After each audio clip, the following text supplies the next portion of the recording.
Welcome to the Battle Ready Podcast. My name is Aaron McManus, and I am here with my dad, Erwin Raphael McManus. I'm so excited to be here. I just learned that we've done 30 episodes already this year. 30 episodes this year. And people are complaining that we've missed a week. Wow, I didn't even know we did 30. It's time to take a summer break. Relax.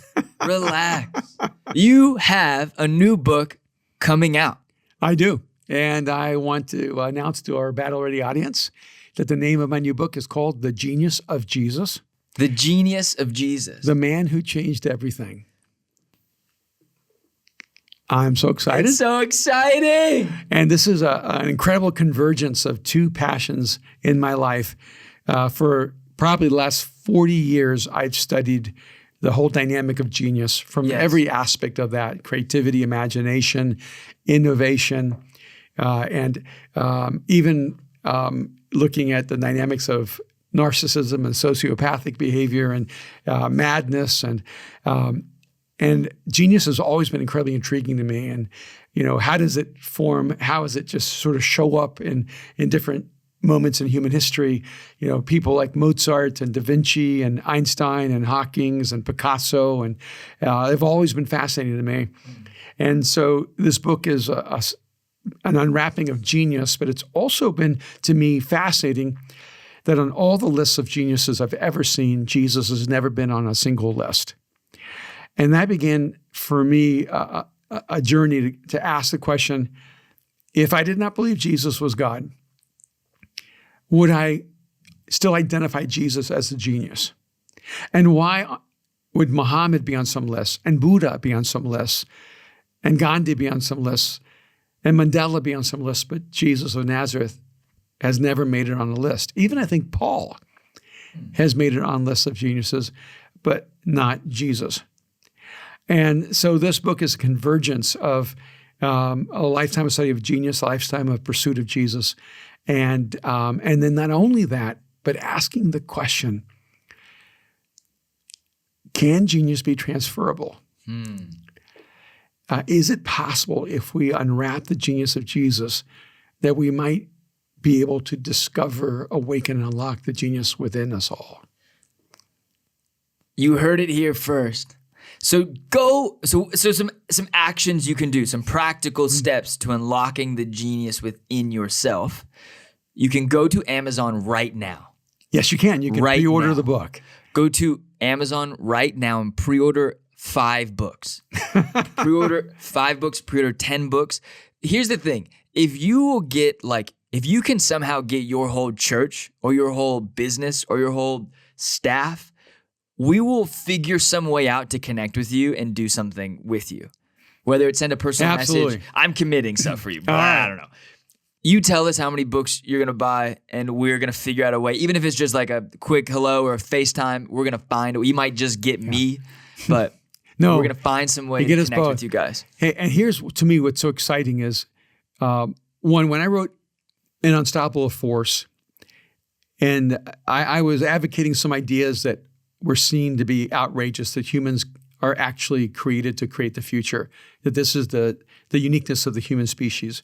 When I wrote The Artisan Soul, and I talked about how every human being is an artist, every human being is intrinsically creative, both those books were considered heretical. And now those concepts are actually normative. And this book actually advocates for an anthropology that there's genius inside of every human being. And there's an argument for it, and I think the argument is compelling. And I think it'll change the way we not only think of genius, but we think of ourselves, but also I think this is a fresh, new, provocative, life-changing perspective on Jesus. And so I'm so committed to getting this book across the world because I want people to think of Jesus in a way they've never thought about him before. I love this book idea so much.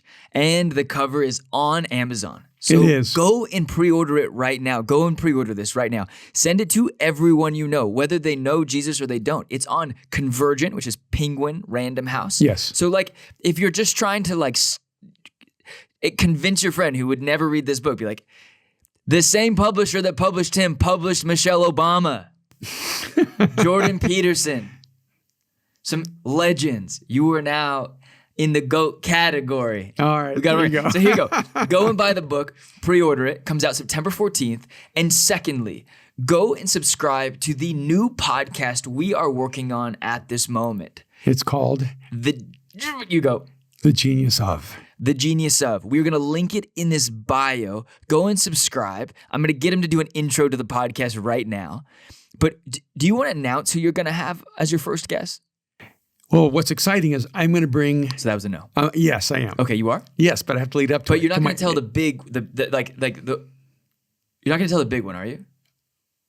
Well, I can tell a few, but we're going to do 2 streams here. And one of them is I'm going to start a podcast called The Genius Of, and I'm going to be interviewing people around the world that I've gotten to know who express a very unique genius. And frankly, I recently did a podcast with Ed Milet, and he has millions of listeners. And it was such a powerful conversation with him that I asked Ed if he would be one of my geniuses that I could interview. Okay. And so Ed Milet has said yes, he would come, and I'm going to interview him on The Genius of Ed Milet. So I was new to Ed Milet. Like you had introduced me to him. Yeah. And the day you were going to drive out to go do the podcast with him, I went on a run and I listened to like one of his episodes with, who was it? I want to say it was the founder of Netflix. I can't remember. But it was amazing. He's amazing. He looked like he is the long lost member of the Avengers. It looked like he ate the Hulk. Yeah.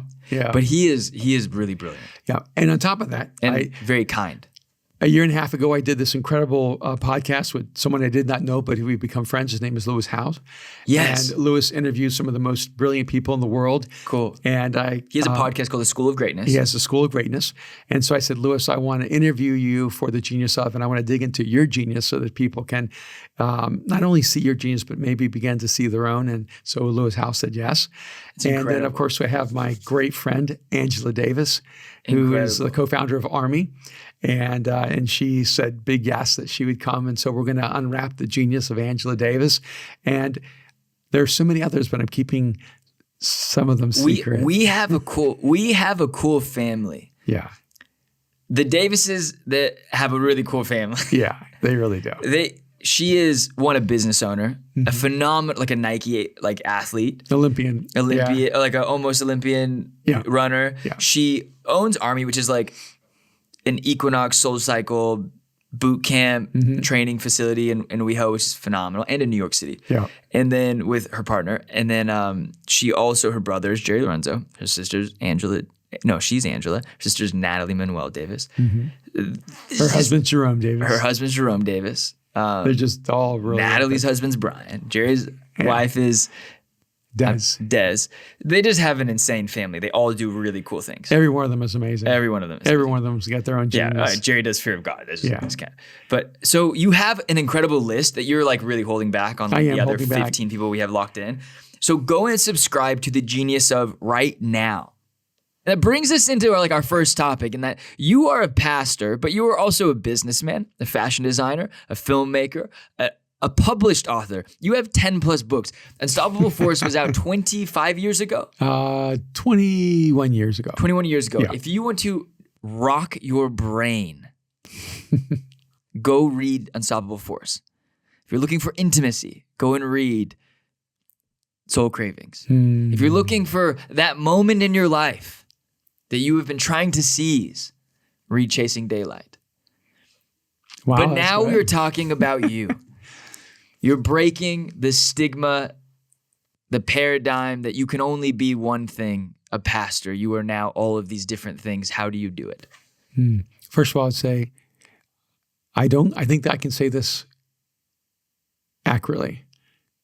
There's never been a book like The Genius of Jesus. Right. I'm sure there will be great books to follow on this topic, but this book is a breakthrough concept about Jesus. And it connects even to the question you asked me, how do I end up doing all these different things and not just be a pastor? Is that one of the things that's happened in my life, in my relationship with Jesus, is that he has erased the boundaries that other people tried to establish in my life. He has given me the freedom to dream and to imagine and to create, regardless what other people think. And And so I've never felt obligated by my relationship with Jesus to not be a filmmaker, to not be a fashion designer, to not do all these things and be a pastor. Only people put those limitations on you. Jesus doesn't put those limitations on you. He actually expands the boundaries of your influence and of your creativity. That's a clip right there. Clip it, snip, clip, put it, let people share it. You were a pastor. You're also a fashion designer. You're also that's like the newest thing. I'm going newest thing to the oldest things. But you're an author, business consultant. You do, what else do you do? For years, I've been a filmmaker. Filmmaker, yes. Commercials, documentaries. In the business world, I worked as a futurist for the last 30 years. What does that mean? You say that, what does that mean? Well, Are you a fortune teller? I wish, but I'm not. No. Like rubs an iPad. No, it really is. A lot of people think a futurist is someone who tells you what the future is going to look like or predicts the future. It's not. A futurist actually is able to, one, have a good sense of cultural trends, movements, what's happening in the world around you, what different factors will affect your company, your organization. Economics are involved in that, but also really what are the organizational changes, cultural changes you need to make to create the future your company wants. And so it's, for me, being a futurist is much more important in terms of helping an organization create the world they're imagining, and regardless of what's happening around them. You have a really interesting approach to how you look at organizations as well, right? Because you're not really someone who goes and does a deep dive into the history, or do you? Because I've always, whenever I've traveled with you, you're always asking lots of questions, contextual questions, environmental questions. What is the cultural core values of an organization? But a lot of times you're able to come into a room and really figure it out just based on, it sounds so hippie, but I don't mean it hippie, but based on like energy and interaction. And I know, it's so true. And I always have to be careful how I say this, but I can usually walk into a company within minutes, maybe seconds, feel the room, know where the positive energy is coming from, where the negative energy is coming from. I can tell where the problem's coming from. I can tell. And like, let me set the stage. So when I was like in kindergarten to like second grade, we had first moved to LA. But this was before my mom caught wind of what you were doing. You weren't working for church. You were a business consultant. Yeah. And you were, at the time, at least the times I remember, you were consulting for Disney and corporate, right? Doing some things. Yeah. But I remember growing up like in a boardroom. So you would always volunteer to be the parent who'd take me to the field trip. But then about an hour into the field trip, you're like, all right, buddy, I'm over this. I gotta go to a meeting. I remember because you took me to the LA Zoo, which is like in Burbank somewhere. Where is it, Kev? It's in LA. Griffith Park. Griffith Park. Okay. So we go there, you'd be there for like 2 hours tops. And be like, all right, buddy, you're coming with me. Tell your friends to go with the other group. And then you would take me to Disney, which is like around the corner, corporate, and you would like do these boardroom meetings. And I remember like some lovely intern would hang out with me, and I'd sit in the corner of the boardroom. I'd be like, I don't want to play with you. You're useless to me. I would sit in the boardroom and listen. You did. You always wanted to eavesdrop. Always wanted to listen into the boardroom conversations. And then you would kind of do cultural breakdowns of like helping them with marketing or XYZ. Sure. But I always remember this. It was really, really prevalent that you were so effective from the moment you walked into the building to the moment you hit the boardroom. You already knew enough information from the moment you walked into the time you sat down. You'd ask 15 different questions. Yeah. And then by the time you sat down, you had a pretty decent grasp of where they were at with whatever certain issue they were bringing to you. How do you ask the right questions? Well, I mean, that is the key, is asking the right questions. And that takes some skill to pay attention, to listen carefully. And at first you're listening to nuances. You're not just listening to what people say, you're listening to what they don't say. Right. And I mean, I can think about a major car corporation that we went and consulted with, and they were hiring us to do assessments of older employees. But the CEO and the CFO said, but we don't want to go through any of the process ourselves. We just want you to do it with our employees and give us feedback and then help us figure out how to fix our organization. And again, this is an international car company. And I told him, I said, the problem is that we could assess all your employees, but I looked at the CEO and the CFO and I said, but the problem is with you two. And I said, you two can't stand each other. you're the CEO, but you're pretty sure the CFO is leveraging to steal your position. And you as a CFO, you're actually planning to take his position. And they looked at me, both of them almost at the same time, and said, "How did you know?"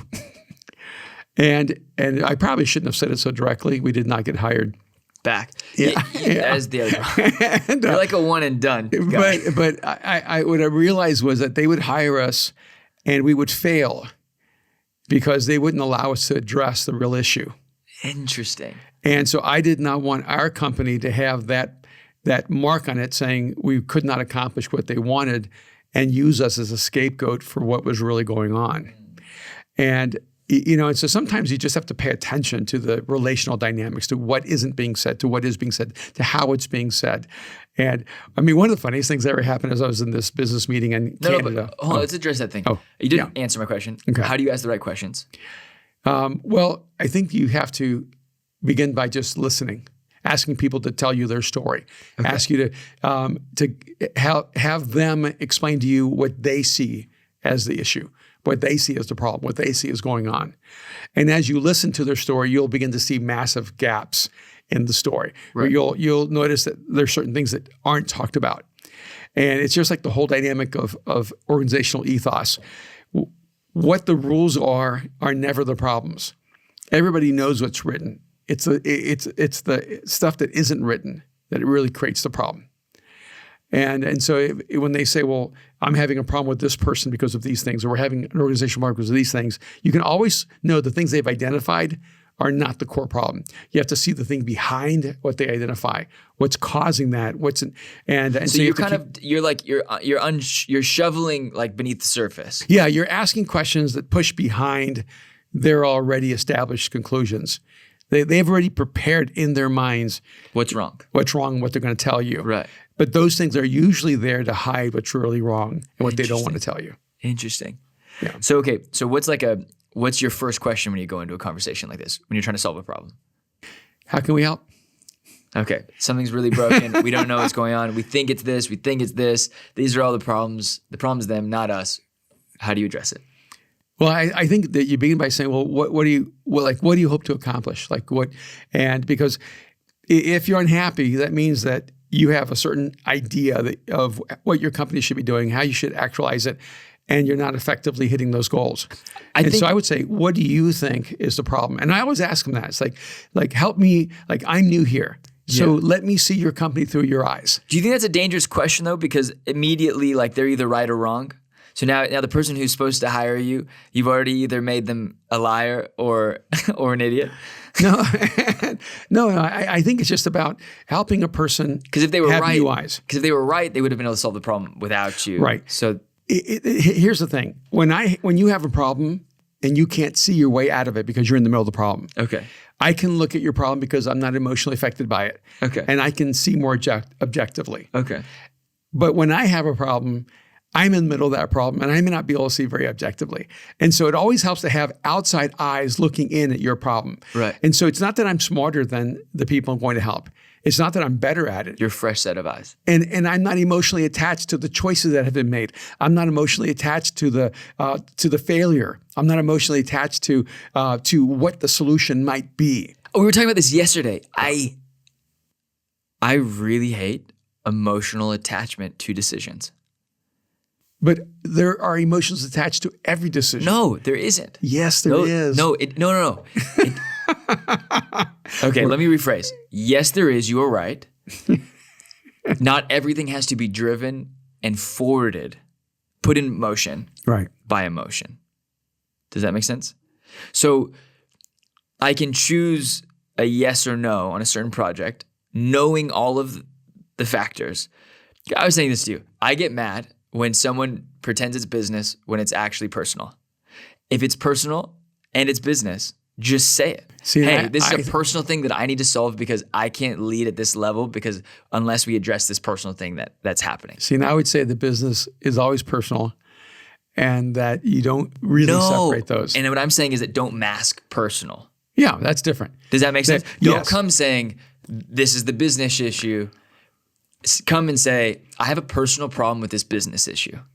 Does that make sense? Yeah. Or even in leadership, or I'm personally affected by this decision. right. Yeah. Totally. Yeah. But I don't like when people try to approach it corporately or professionally when it's really just a personal thing that they want to achieve professionally. Yeah. Like, hey, I don't want to do this because it I affects do my life. think that's why intention is really important. You have to know what you're about and why you're doing what you're doing.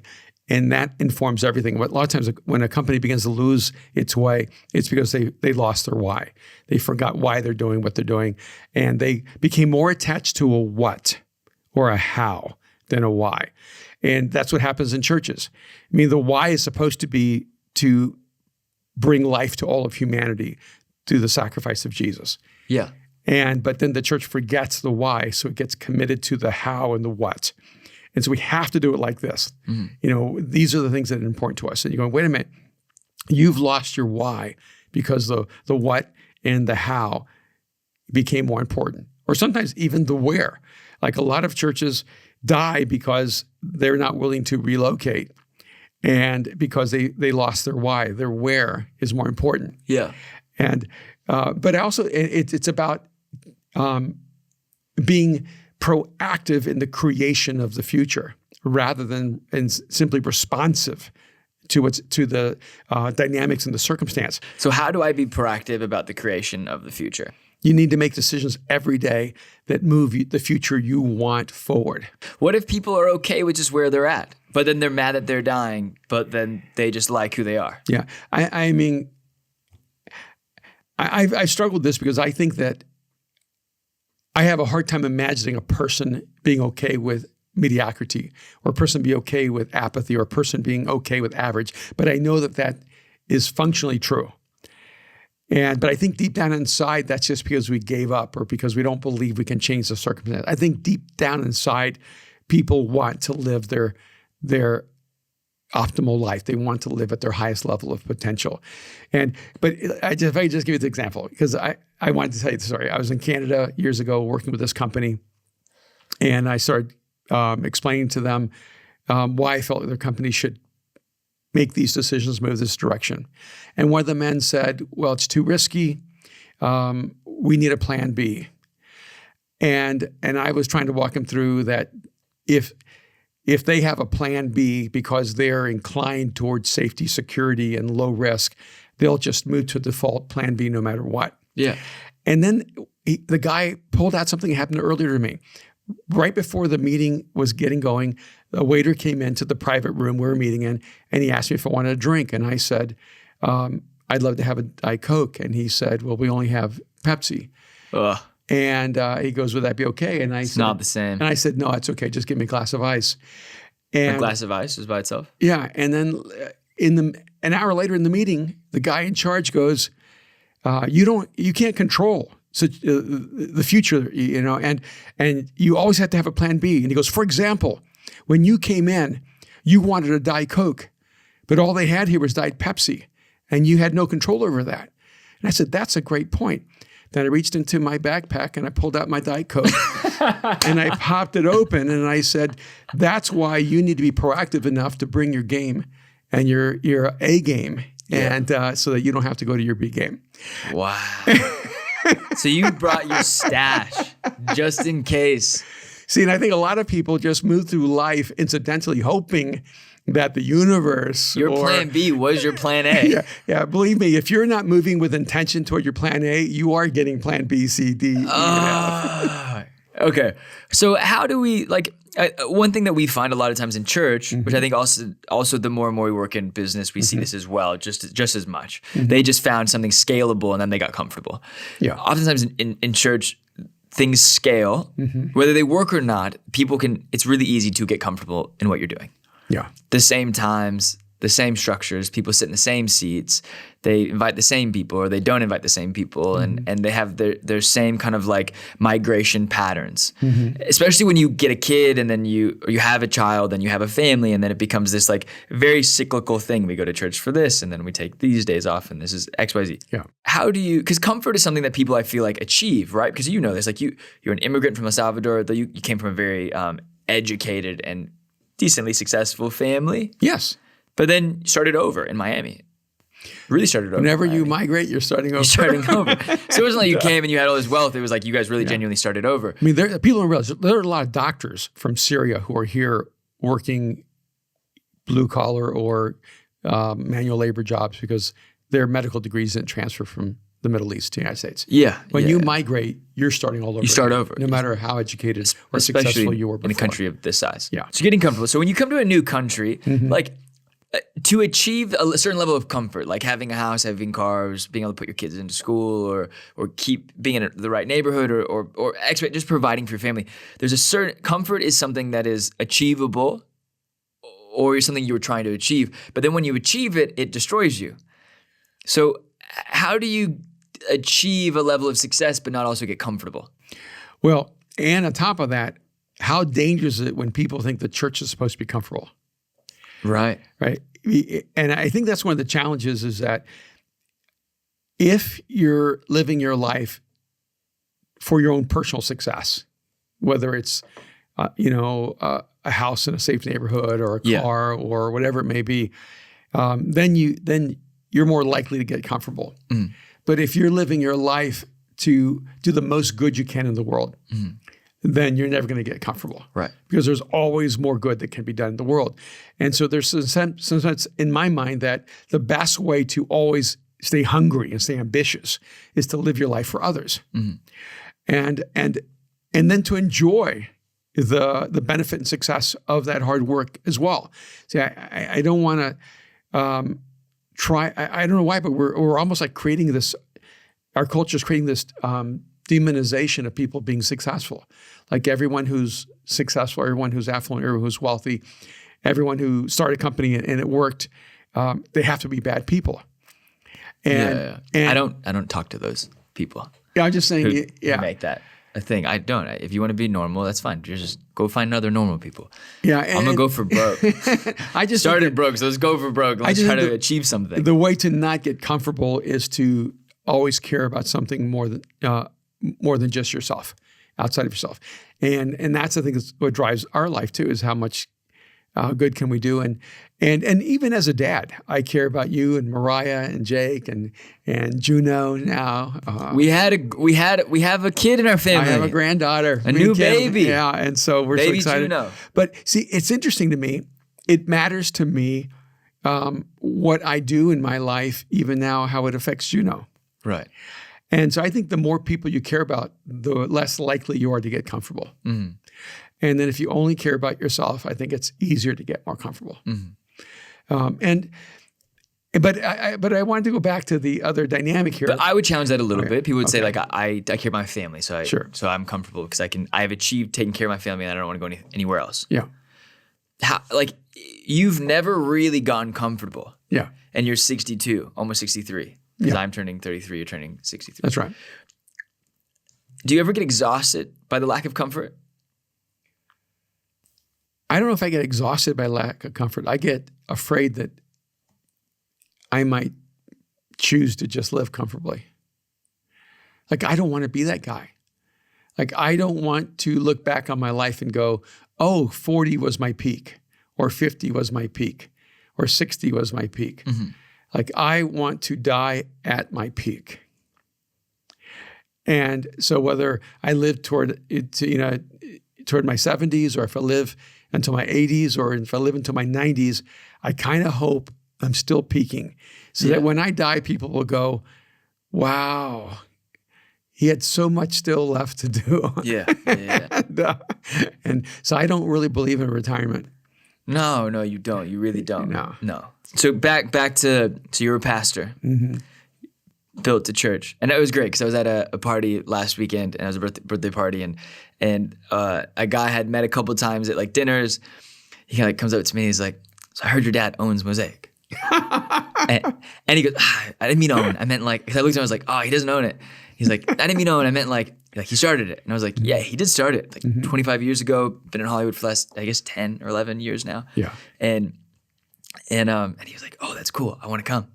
And I was like, awesome. "You want to come?" I had no idea. He was the one I thought for sure had no interest. And he was like, "Yeah, no, I grew up Catholic, but like I really love to come to church. I want to come." And I was like, the moment we're open, I'm hitting you and you can come. That's awesome. We'll go together. But one thing for him and my friends in that kind of world, they don't see any issue in you being a business person as well. No, in fact, it actually gives me way more credibility. Yeah, they think you're more interesting because you're like, if you were just a pastor, I think they would be nervous. Yeah. But because you do so much more, because he was like, I would love to come to church. I was like, if you come to church, cool. I love it. I want you to come. Come over to our house. Let's barbecue. Let's hang out. Let's get the boys over. Let's watch a game. And he was like, oh, okay. he was interested. He was intrigued. Yeah. But I think being in both worlds, and it's funny because they have to say both worlds. It should just be one world, and you can be able to do different things. Yeah, for me, it is one world. And I always find it to be odd when people go, well, you're a pastor and you shouldn't, have a fashion line, or you're a pastor, you shouldn't be making films, or you're a pastor, you shouldn't be, writing books like this, or you're a pastor and you shouldn't be interested in clothes, or, you shouldn't wear those sneakers, and I'm going, wow, since when is my life defined and dictated by someone else's opinion of me?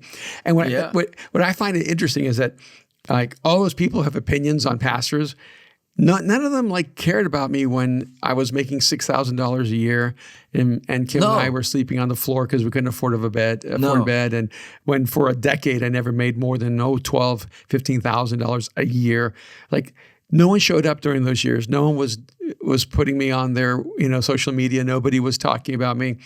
And what you have to realize is that the people who aren't interested in you when, quote, you're not successful, you shouldn't be that interested in their opinions when you are successful. It's so interesting, right? It goes back to that quote of, I don't know if it's really Christian Bale, but I think you see it on Instagram all the time of if you don't have my number. No, if you have a problem with me, call me. If you have a problem with me, call me. If you don't have my number, you don't know me well enough to have a problem with me. Exactly.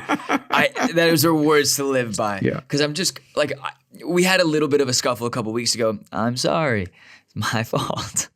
But someone had posted, and then always things. There's always little things because we're in a city. I was talking with a friend who came in from the middle of the country, and he's like, we get some hate because we grew really fast and we moved to a really wealthy neighborhood and we bought buildings and we're really growing rapidly because our online growth is really big. Not us. I'm talking about his situation. Yeah. We have grown. We grow. Yeah. But they went viral from being a little church kind of in the hood to being this big viral church online and then growing in person.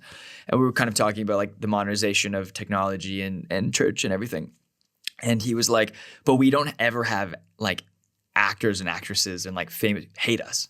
If someone hates us, it's someone's mom down the street that is uncomfortable with our situation, or that we're young guys kind of taking over the area. And he's so we try to be so supportive of other churches and other organizations, verbally and loud and outwardly. And I was oh, it's cool. But for us, we genuinely kind of are in the heart. And I went to this dinner and my friend was like, what happened? Why does that person hate you? And I was we're polarizing at times because we're in a city where there's so many people who struggle to become actors, struggle to become business people, are struggling to live the dream. And it's hard for them to see people, I think, of faith be successful. Yeah. Because it's and I love it because I'm okay, when you're called to something that is really not about yourself, and then God makes you successful in that, or you become successful in that way through kind of God's effect in your life. It's really hard for other people to watch. It kind of is really revealing of their own situation and their own humanity, how capable they are to express joy for other people. Yeah. And I think that's a great indicator. If someone else's success makes you unhappy, you have a problem. Yeah. Yes. But people throw stuff at us. Yeah. You're a cult, or you're wolves in sheep clothing. Yeah. And I'm I'll take the wolves in sheep clothing. But I'm not in sheep clothing. I'm wolves in wolves clothing. I'm the wolf to kill the other wolves. You come at my family, I'm gonna come at you. But it doesn't mean it doesn't hurt.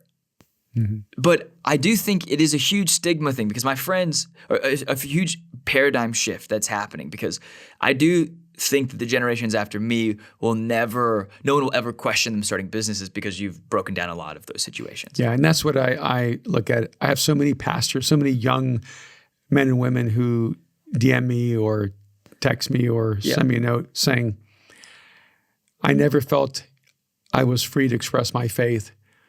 And I want to be a follower of Jesus, and I want to be a pastor, but I'm also a fashion designer. I want to be a pastor. I'm also a filmmaker. I want to be a pastor. I'm also an entrepreneur, business person. And I never thought it was possible until you did that. Yeah. And in fact, I know I'm an anomaly, but I hope that before I die, I'm a norm. Yeah. I just hope that people are used to pastors being incredibly creative and entrepreneurial and even eccentric and I hope the stereotype of what it means to be pastor, what's required to be pastor, is just absolutely destroyed. And look at a person and see if they're doing good in the world. And here's the crazy thing is like, you make clothes, like, we have, McManus Gallery. And if you make a jacket and someone doesn't like it, all they have to do is like return it, but then they'll go, oh, well, I hate that jacket or whatever. But you didn't really like have a dramatic effect on their life. Hopefully, like I've ordered things, the shoes didn't fit, I sent them back, but I don't hate Nike for the rest of my life. No. I'm not like furious at Converse going, you let me down. But in church life, you're trying to help people. You open up your doors to broken, hurting people who are struggling, imperfect, because we all are. And then if it doesn't get better for them, they hold you responsible for the brokenness in their life. And this is the thing. And then they hate everything you touch forever. Yeah, forever. Yeah, forever. And one of the things, people said to me, things like, well, I came to Mosaic and I never found community. And I said, well, let me ask you, like, where in your life have you found community? And the answer is usually nowhere. And I say, is it possible that Mosaic isn't the problem? That you actually haven't developed the emotional and relational infrastructure to know how to have friendships? And one of the things people don't realize is that church is one of the few places that's willing to risk its reputation on people who will destroy it. Yeah. It's a beautiful thing. Honestly, it's an incredible act of sacrifice. Yeah. It really is.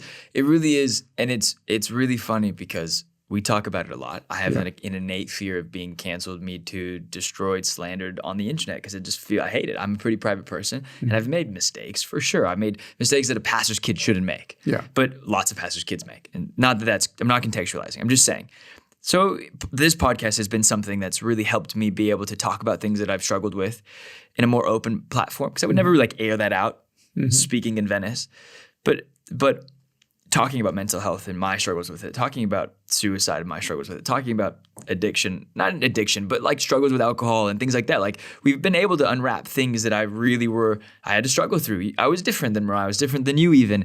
And so, but when you look at it from like a public platform, I was having coffee with someone today who's like really big in that whole world, in acting and in LGBTQ world and like the whole thing. And like we love both, but it's a complex dynamic, especially in LA, because there's so much going on politically with it and environmentally. And then they see us as kind of like the frontier of conservatism, which we really aren't.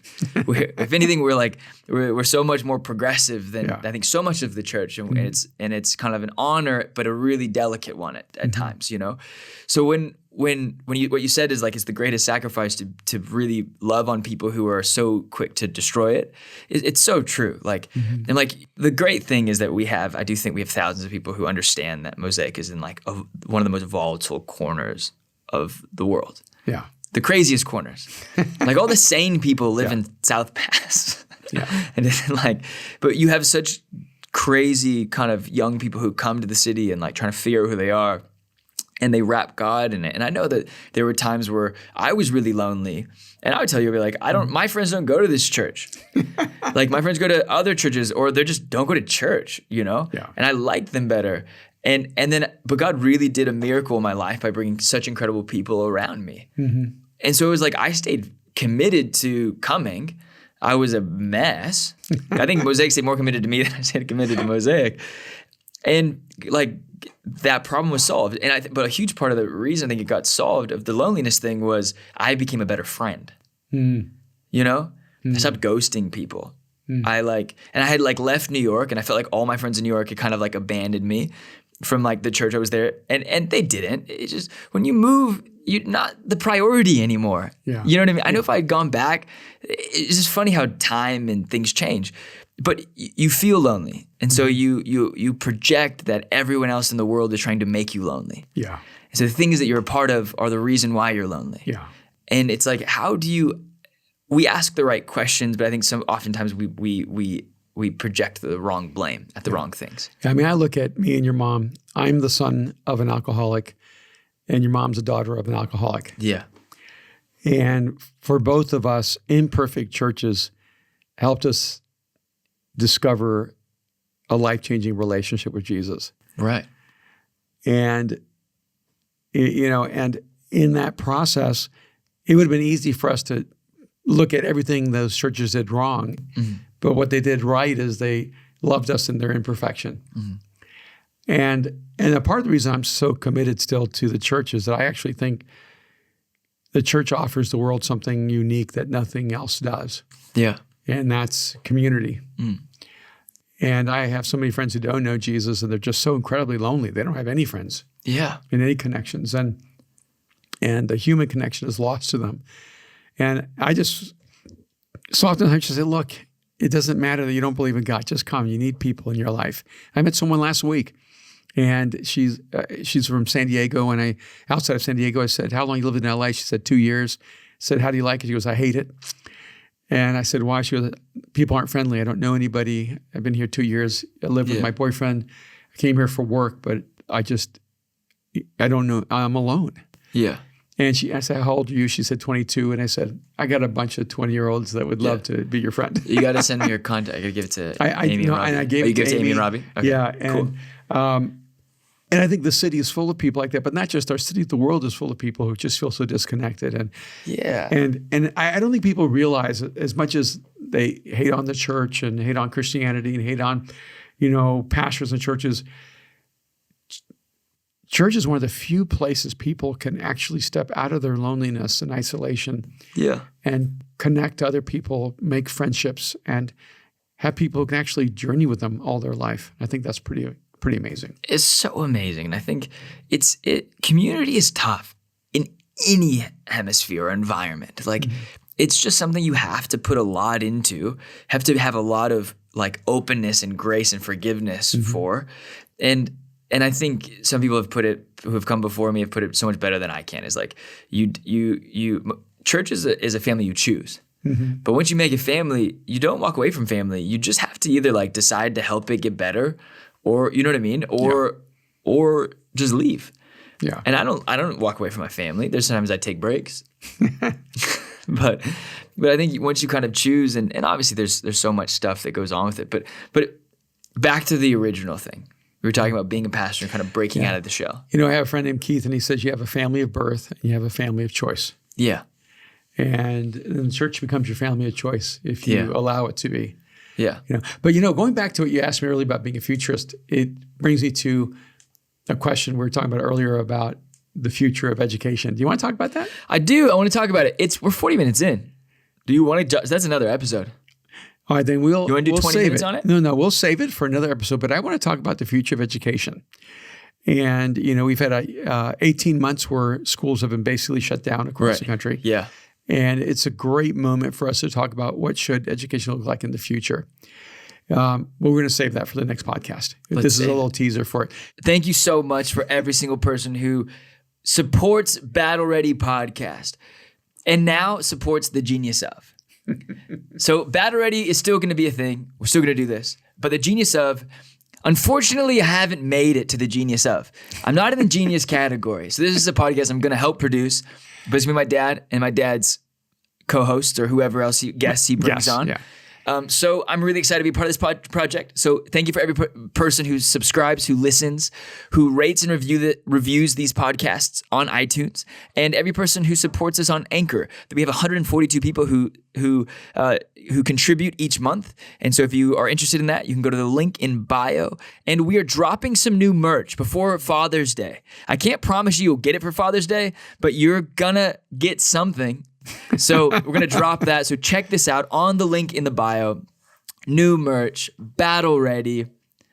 Fight Club. I don't know. Battle Ready Fight Club. That's what I think it's going to be called. All right. All right. Love you, Dad. I love you too. All right. Bye.